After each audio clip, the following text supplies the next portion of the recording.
Today, we're diving into the history of Diablo. Across countless eons, there was a primordial being called Anu, who embodied all things, both good and evil, light and darkness, the physical and the mystical, joy and sorrow. Anu longed to free himself from the darkness that consumed him.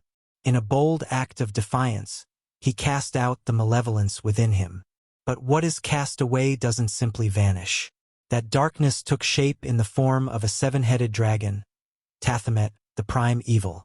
An epic battle followed between Anu and Tathamet, one that lasted until both were destroyed.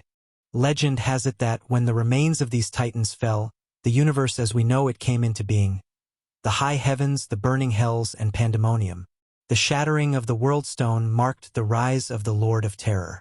Tathamet's dark husk gave birth to the burning hells.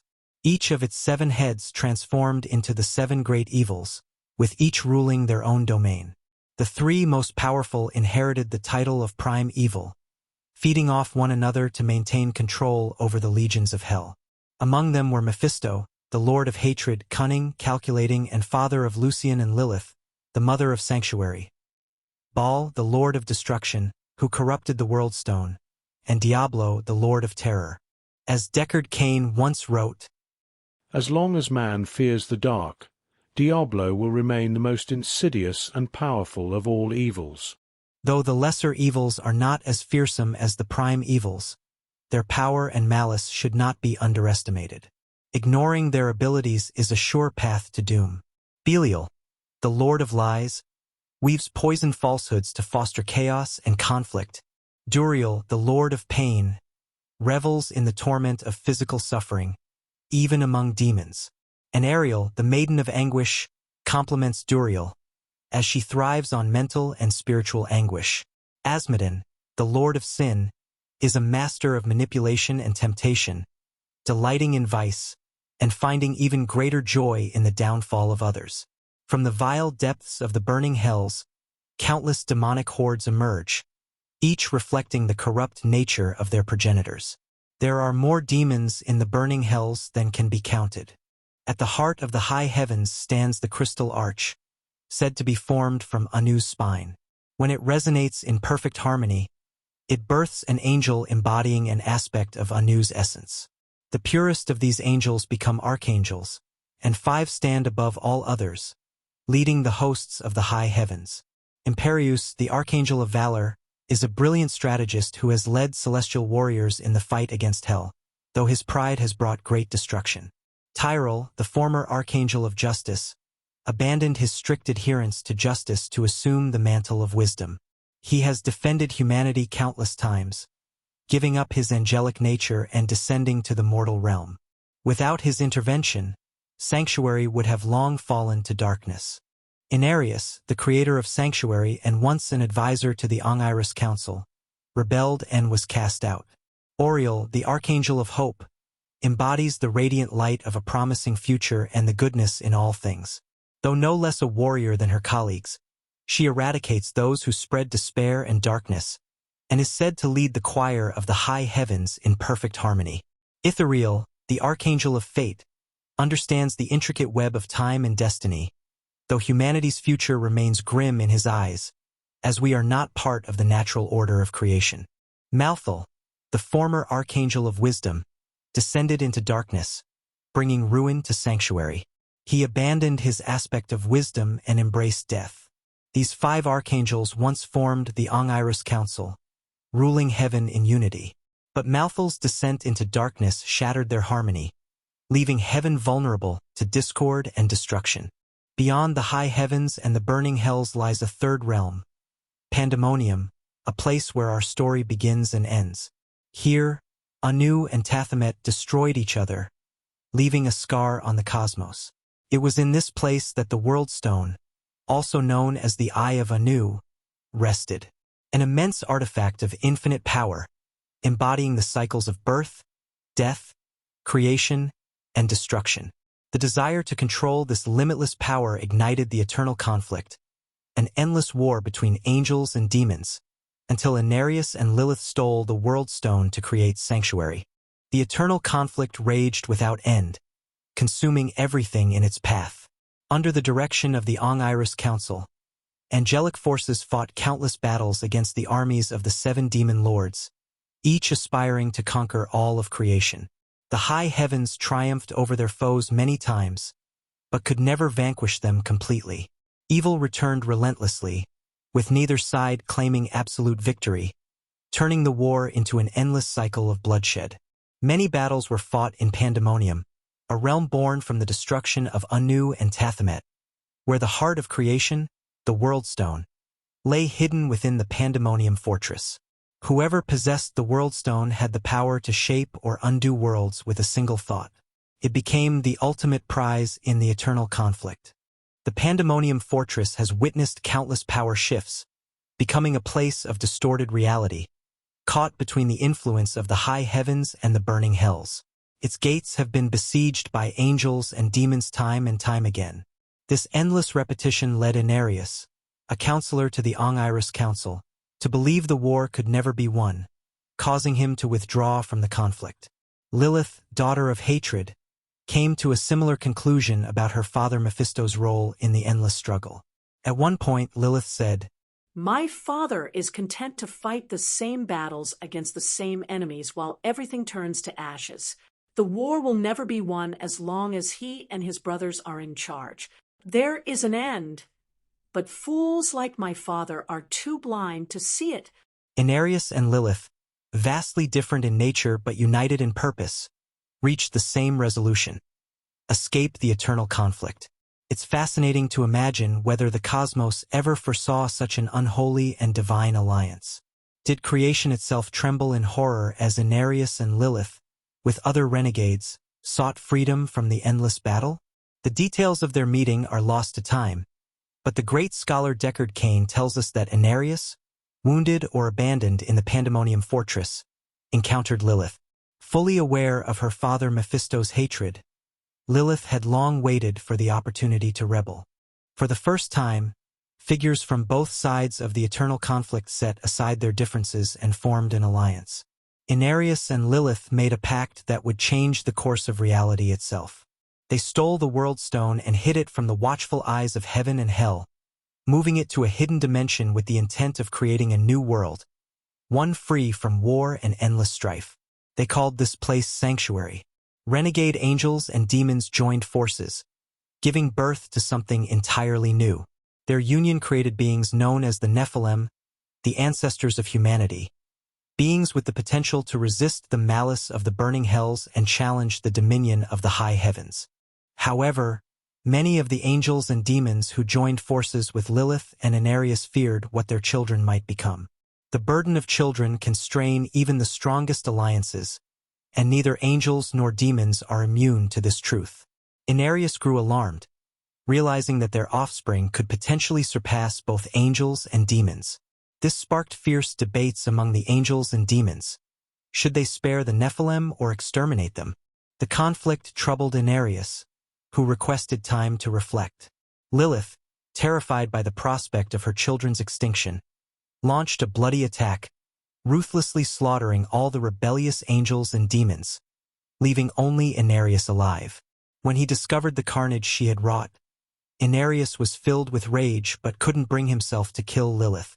In response, he harmonized the World Stone to gradually diminish the powers of the Nephilim, causing them to fade into obscurity.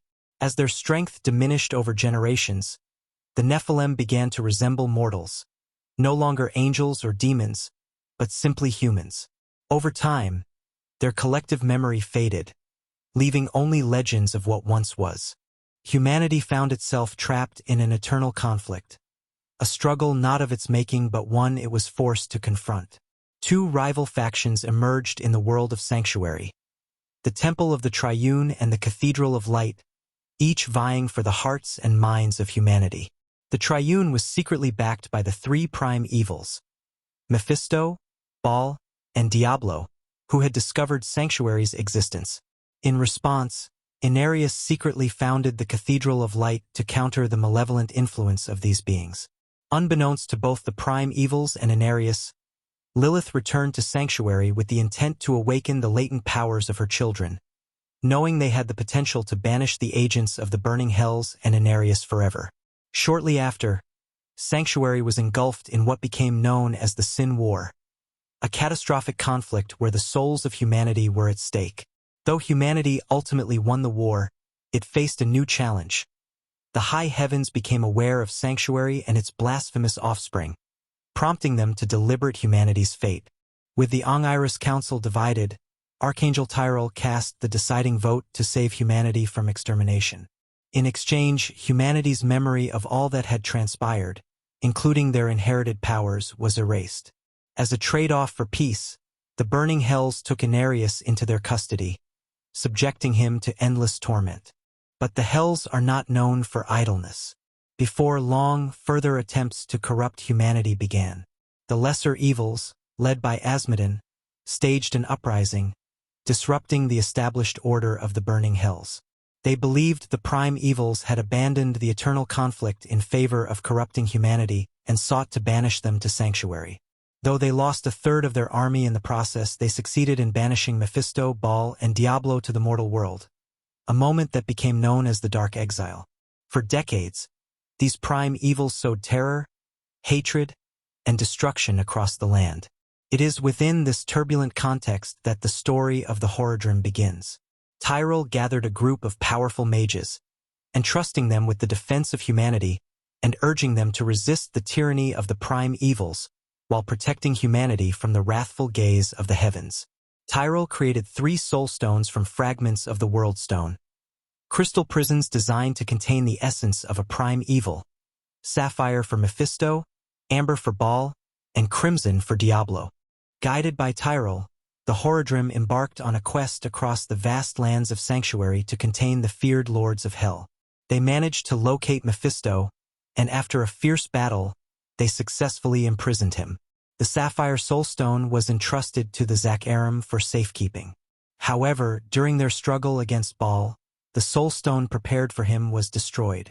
Faced with this crisis, Tal Rasha, the leader of the Order, trapped Baal's essence in the largest fragment of the Amber Soulstone, fearing it might not be enough to contain him.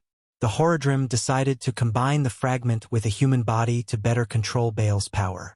In an act of sacrifice, Tal Rasha offered his own body to contain the Lord of Destruction's essence. Tyrell took on the grim responsibility of embedding the fragment into Tal Rasha's heart. With heavy hearts, the Horadrim sealed their noble leader within an underground tomb, believing they were leaving him to suffer unimaginable torment as he fought to keep Baal at bay indefinitely. After this tragedy, Deckard Cain stepped up as the new leader of the wounded and suffering mages. For nearly a decade, the Horadrim followed the trail of Diablo's terror across Sanctuary until they finally confronted him and managed to imprison him within the Crimson Soul Stone. This Soul Stone was carefully hidden deep within a labyrinth of caves by the Horadrim to protect the great evil lurking inside.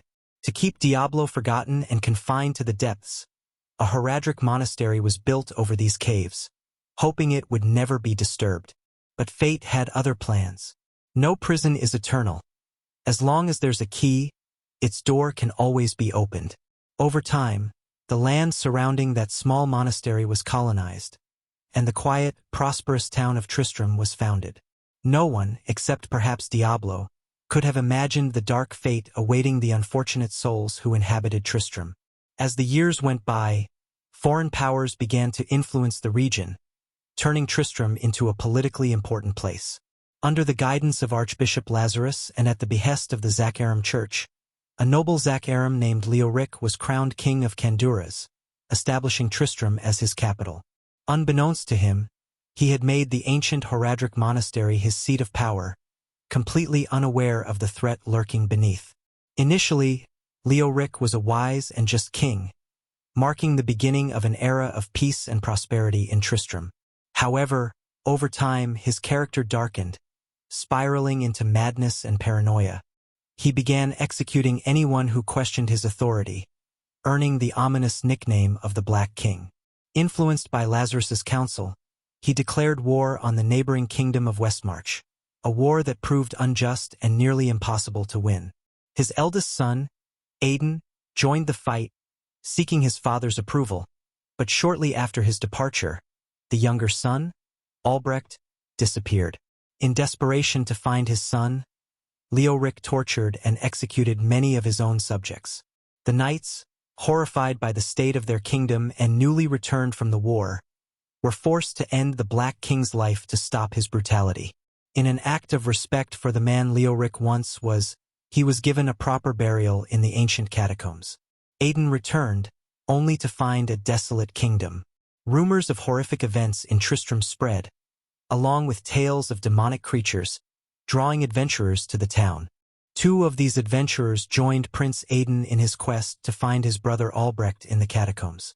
During this painful journey, Aidan was forced to kill his own father, who had risen as the repulsive entity known as the Skeleton King.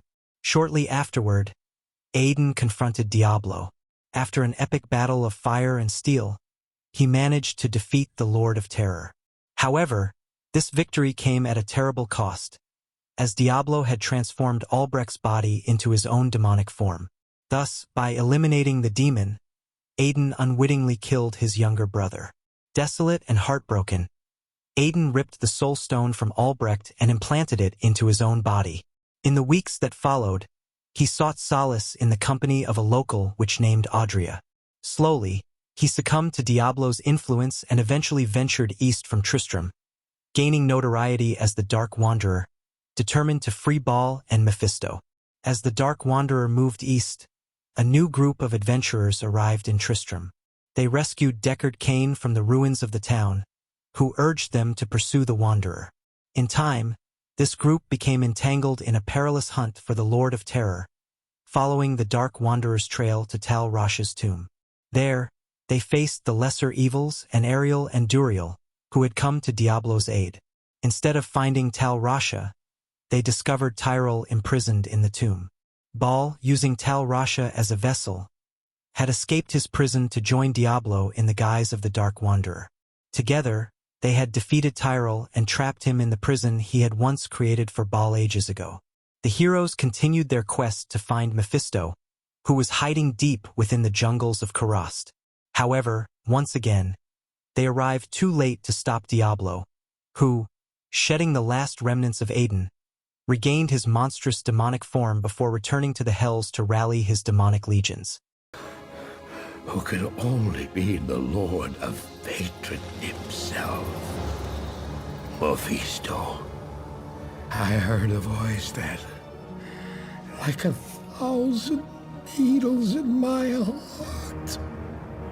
My brothers, at long last we stand reunited. The infernal gate has been prepared, and the time of our final victory is at hand. Let the way to hell be opened. And the evil that was once vanquished shall rise anew. Wrapped in the guise of man shall he walk amongst the innocent, and terror shall consume they that dwell upon the earth.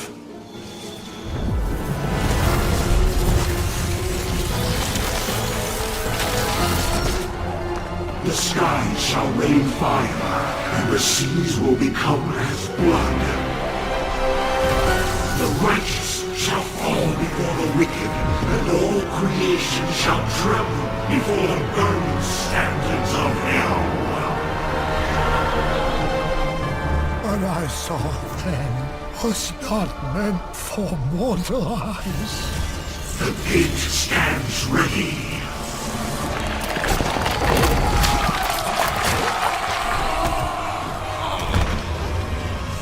Now, my young brother, the time has come to assume your true form.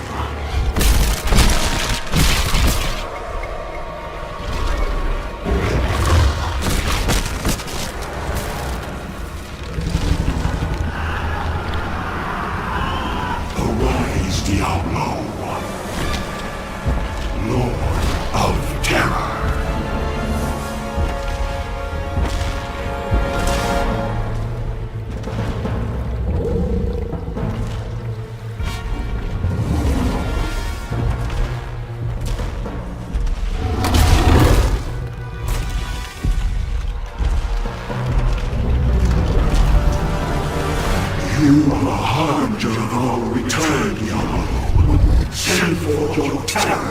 into hell.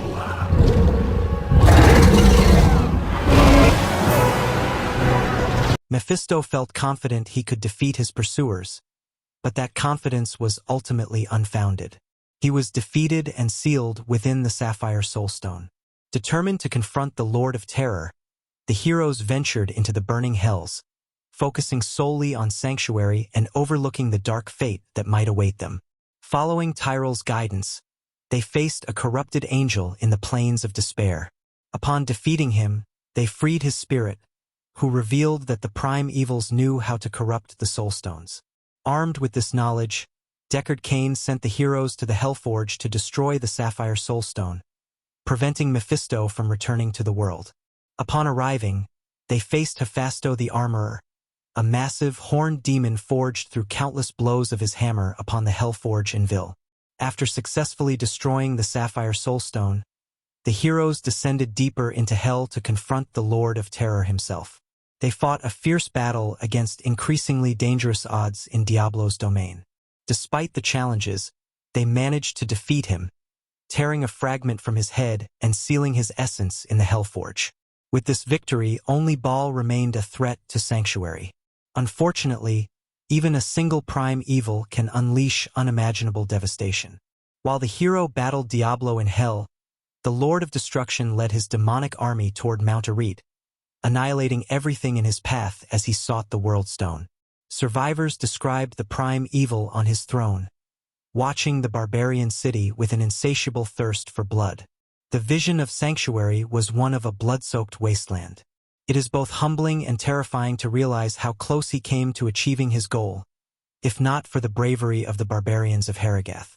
Baal's army was temporarily held back, granting time for reinforcements and the heroes who had slain Diablo and Mephisto to arrive. They fought their way through Baal's forces, ascending the mountain until they reached the heart of Sanctuary, the bastion of the World Stone. Although the heroes ultimately defeated Baal, they couldn't prevent his malice from corrupting the World Stone. A difficult choice had to be made, and so Tyrell decided to destroy the World Stone rather than allow it to fall into corruption. He cast his mighty sword, Eldruin, into the World Stone, shattering it. Some of its fragments fell to the earth, imbued with power. The World Stone was nearly as vast as the mountain that housed it, and its destruction left Mount Arete as little more than a massive crater. The local settlements and tribes scattered like leaves in the wind, many forced to seek new homes. And it is in this scarred world, deeply marked by the betrayal of the prime evils, that the tragic story of Leah unfolds, alongside Diablo's assault on the heavens and Malthal's betrayal, leaving so few of us behind. I told you about the brave heroes who defeated Diablo and Baal and how Tyrell, the Archangel of Justice, destroyed the World Stone and Mount Arete. Afterward, his essence scattered. Though no angel had done it before, Tyrell managed to restore his form in the realm of Pandemonium. After decades of absence, he returned to the high heavens, where he tried to convince his fellow council members that their duty was to protect the innocent, and that humanity's fate was crucial to the future of the eternal conflict. However, they remained bound by their laws, leaving Tyrell no choice but to forsake his angelic nature, casting off his wings to embrace mortality before being cast out of the heavens. Thus, he willingly fell to Sanctuary like a brilliant star landing in the ruins of the Cathedral of Tristram. New Tristram was established near the ruins of its predecessor, a prosperous colony housing Deckard Cain and his young pupil, Leah, the daughter of Adria, who had once lived in Tristram and grew up under Cain's tutelage. A group of adventurers from across Sanctuary set out to investigate a fallen star, only to find a man who had lost his memory. To help this fallen stranger, Cain sent the adventurers to recover the man's broken sword, scattered across the surrounding lands. The quest would cost Cain his life, as he was slain by Magda the Powerful, the leader of a coven devoted to Belial. With his final breath, Cain managed to repair the stranger's sword, restoring Tyrell's memory and his own blade of justice, Eldruin. For this and many other deeds, I believe history will remember Deckard Cain among the greatest of the Horadrim, representing the very best of what the Order could be. His contributions to the Horadrim and humanity cannot be overstated. The day we lost him was a dark day for all of us. In that moment of deep loss, Leah was overwhelmed by a dark power within her. When that power was unleashed, it was strong enough to drive Magda away, the first sign that her fate was cruelly marked by forces more powerful than anyone had imagined. After Cain's death, Leah and Tyrell tracked Magda to Chaldeum. Unbeknownst to them, Belial was posing as the ruler of the region. Their pursuit led them to the arid deserts, where they confronted and defeated Magda, avenging Cain's death. The heroes found another ally in Adria, Leah's mother, who sought to help her daughter contain the growing darkness within her. She aided them in uncovering the location of the Black Soul Stone, an extraordinary artifact created by the renegade Horadrim Zoltan Kull, capable of trapping the essences of angels and demons and destroying them permanently. With the Black Soul Stone in hand, they confronted Belial and exposed his deception. After defeating him, they sealed him within the Soul Stone. However, as we have seen time and again, evil never rests. Asmodon, the Lord of Sin, launched a bold invasion of Sanctuary in search of the Black Soul Stone for himself. All the prime evils, except for him and Diablo, had been trapped within the Soul Stone, giving Asmodon the chance to rise as a supreme prime evil.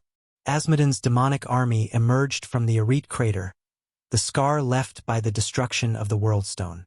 The group rushed to aid the forces at Bastion's Keep, whose only defense against Asmodon's army had been overwhelmed. The adventurers fought through legions of demons and defeated the Lord of Sin at the heart of the crater, sealing him within the Black Soul Stone as well.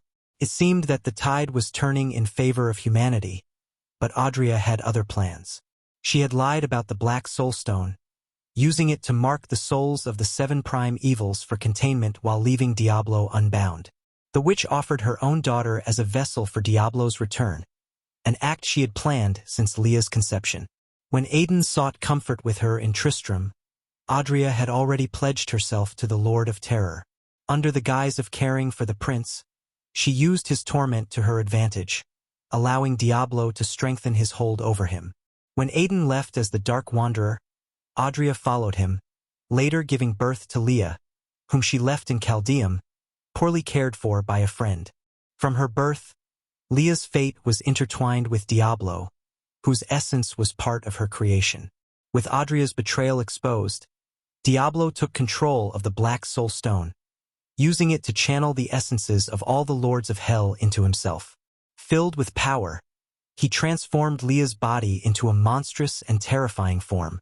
With his renewed strength, Mephisto set his sights on a far more ambitious target than our world, the total annihilation of the high heavens. Harnessing hidden power, the Lord of Terror managed to breach the diamond gates of the high heavens, easily defeating Imperius, the leader of the Ong-Iris Council. Mephisto opened infernal portals in the Silver City, unleashing the minions of the burning hells, who marched toward the Crystal Arch. As the demons ravaged the Silver City, the heroes rushed to their aid, battling demonic hordes and offering support to the heavens wherever they could. Finally, they reached the Silver Spire to face Diablo himself. Against all odds, they managed to defeat the prime evil, trapping his essence in the Black Soul Stone. Tyrell returned to the Ong-Iris Council as a mortal, now embodying the aspect of wisdom.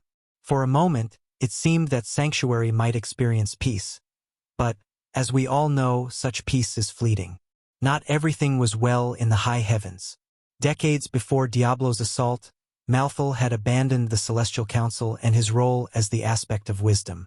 The ravages of the eternal conflict had warped his mind. I wonder what could have led him to trade wisdom for death. Malthal longed for an end to the eternal conflict and saw his opportunity with Diablo's fall. With the 7 great evils gone, he turned his attention to humanity, but he wasn't looking to win our hearts. His solution was much simpler and colder. To him, humanity was merely an extension of demons, and to end the eternal conflict, all demons had to be exterminated. However, to achieve his goal, he needed to recover the Black Soul Stone, which was now in the hands of the remaining Horadrim. During their first encounter with Malthal in the dark tunnels of Raki's tomb, it became clear that the Horadrim were facing death itself. As they fell one by one, they exited the tomb to witness unimaginable horror. With the Soul Stone in his possession, Malthal and his Reapers devastated Westmarch. The gruesome massacre they encountered could have broken anyone. The Reapers were harvesting souls, and with each death, Malthul grew stronger. Soon, Malthul took the Black Soul Stone to the Pandemonium Fortress, where he began manipulating its power. Struggling to track him, the adventurers turned to the only person in Sanctuary who might know Malthul's location. The traitor Audria, the witch. However, she refused to cooperate and transformed into a terrifying monster, empowered by blood magic. In delivering final justice for her betrayal, the heroes defeated the abomination and set off for the Pandemonium Fortress to confront Malthul. By the time they arrived, it was already too late. Malthul had sent the Black Soul Stone to Sanctuary and was fulfilling his dark purpose, extracting the demonic essence from every person and releasing the spirits of their kin and leaders. The heroes faced Malthul on equal terms, becoming one with death. A great battle erupted, and in a last-ditch effort to secure his victory, Malthul shattered the Black Soul Stone to absorb the power of the prime evil contained within it. The heroes bravely united to defend Sanctuary, and thanks to the power of the spirits within them, they managed to defeat death itself. However, the consequences of Malthul's use of the Soul Stone were devastating, resulting in countless deaths. In the resulting power vacuum, one name resurfaced: Lilith, the daughter of Mephisto and the progenitor of humanity. Her influence in Sanctuary runs deep in the hearts of men and women, feeding on the worst in its inhabitants and leaving the world in a dark and desolate state. To conquer the world, she must first assault the hells and annihilate the prime evils to seize their power, starting with her father, Mephisto. Meanwhile, Inarius, desperate and devastated, yearned to return to the high heavens, convinced that the only way to do so was by killing Lilith and eliminating anyone who stood in his way. Inarius rebuilt the Cathedral of Light, establishing a power base in Sanctuary filled with devotees, forming a powerful and fanatical army to carry out his orders. A gateway to hell was found beneath Chaldeum, and with the key in her possession, Lilith entered hell, gathering hordes of demons and marching toward her father's domain. At the same time, Inarius began mobilizing his army of humans into the burning hells, massacring legions of demons, with Lilith as his target. Despite his immense desire to reclaim his place in the heavens, the truth Inarius blindly ignored was far greater than his longing, and Lilith was not afraid to remind him that, no matter what he wanted to believe or whom he sacrificed, the heavens would never forgive him. Do you remember them, Inarius? The whispers of the damned. Words will not save you. Show yourself. So, the soldier returns, and with such purpose. No longer the conflicted soul I left behind. You deceived me!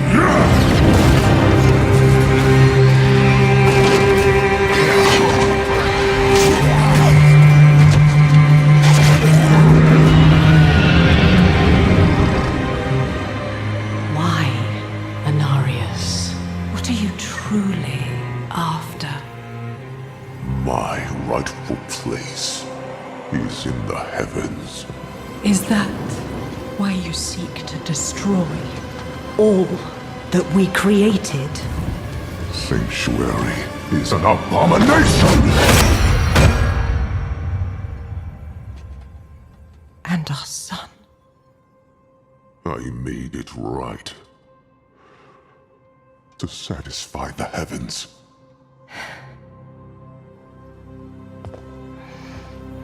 Tell me, did they rejoice? No. They do not want you.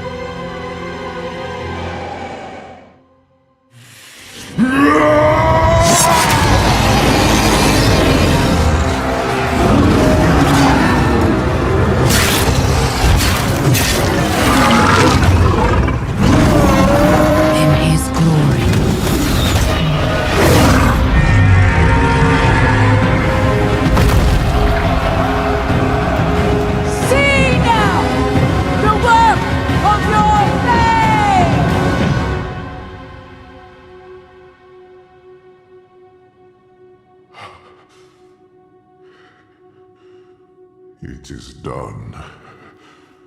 It all ends with you. No. We made a choice. And that they can never forgive. No matter what you tell yourself, or who you sacrifice. Silence is their judgment.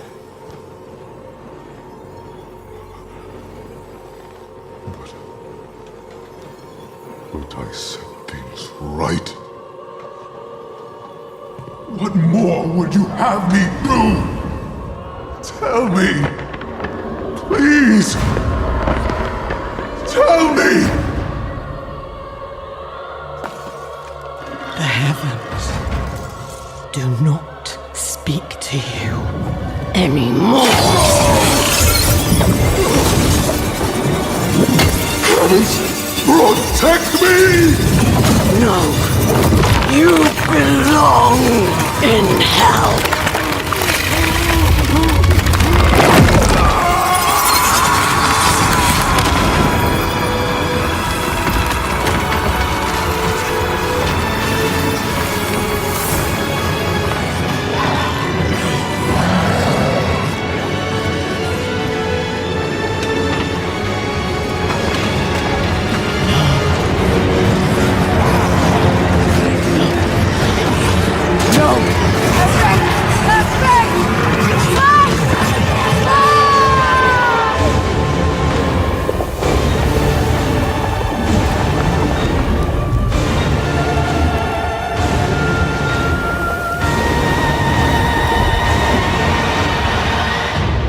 After defeating Inarius, Lilith finally reached the throne of hatred, but by then, it was already too late for her.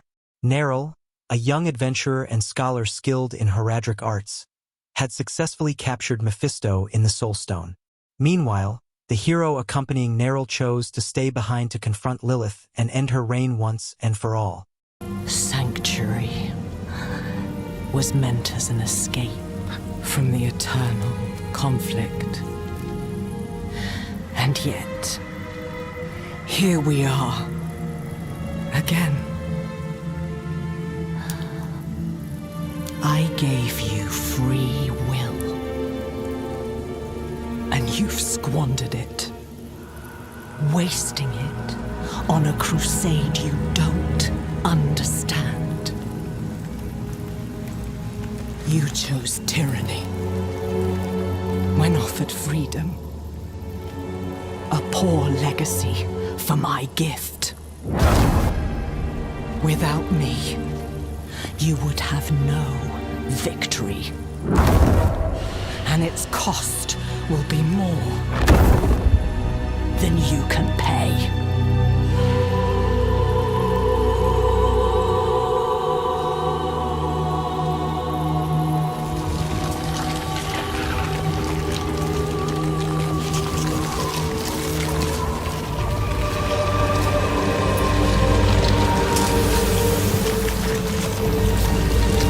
Now we are truly alone.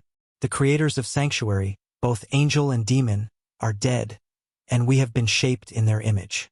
We are forever entwined in their conflict, but there is some truth in Lilith's vision, that madness is the only path to escape the eternal struggle.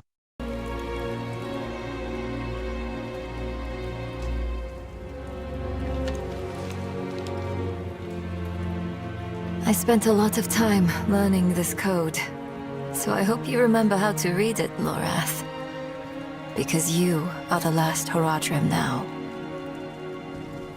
My mother would have wanted me to stay with you. She believed the Horadrim had all the answers. I don't know if she'd recognize this person I'm becoming.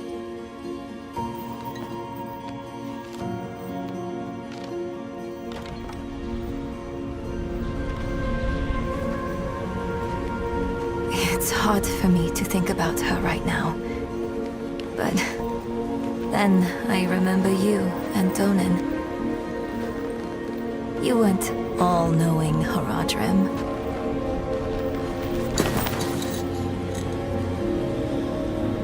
You were bitter.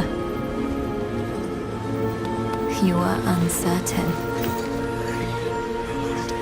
But you were always true friends.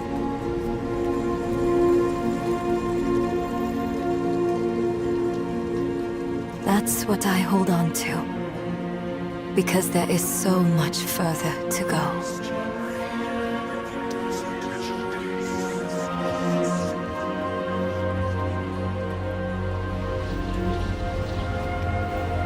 Your imperfection gave me hope, and we will need it to face what comes next. To face him and his brothers.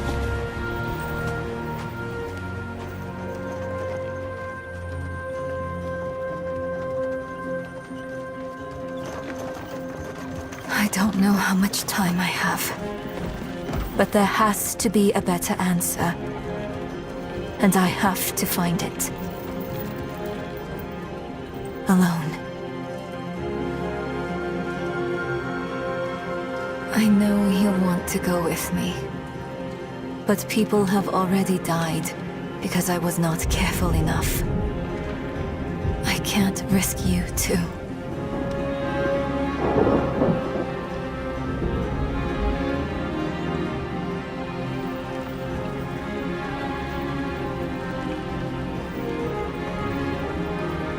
If I've misjudged, the world is going to need you to survive and clean up the mistakes I leave behind.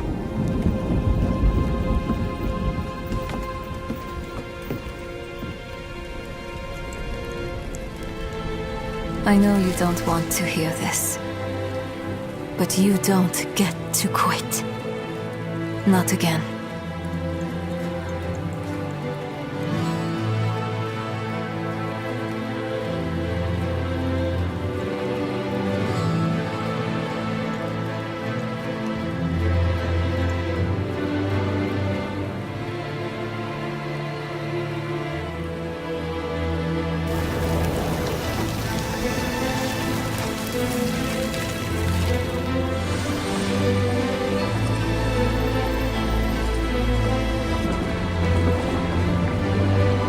Wish me well, Lorath.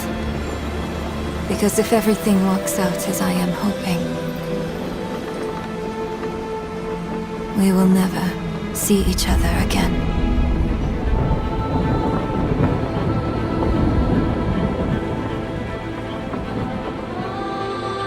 I hope you enjoyed the video.